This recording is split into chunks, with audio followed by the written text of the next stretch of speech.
నీ వెనకే ఉన్నాను. తెలుసు. తిరిగి చూడవా? చూడాలని లేదు.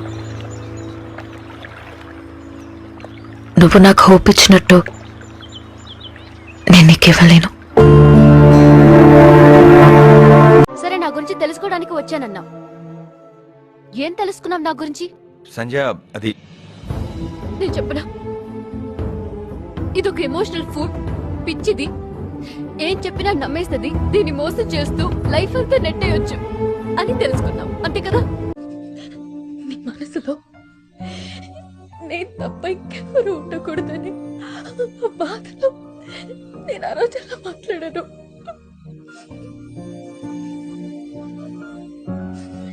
అందులో నీకు నా ప్రేమ కనిపించలేదా? చూడు మధు, నాలాంటి మగాడిని గూగుల్ అంతా ఎతికినా దొరకడు. అయినా బంపర్ ఆఫర్ బెల్ కొడతానంటే తలుపు తినంటావేంటి? నా గురించి నీకేం తెలుసు?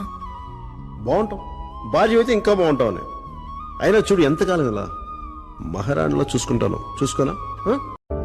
సంతోషంగా ఉంటున్నట్టు నటించడం ఒక రకం, కానీ నిజంగానే సంతోషంగా ఉండడం ఒక రకం. ఒంటరితనం కన్నా 100 times మోర్ పెయిన్ఫుల్ ఏంటో తెలుసా? రిలేషన్షిప్లో ఉంటూ కూడా ఒంటరిగా ఉండడం.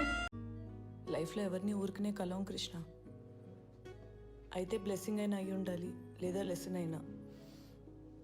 నిన్ను కలవడం బ్లెస్సింగ్ అనుకున్నా, కానీ అది లెసన్.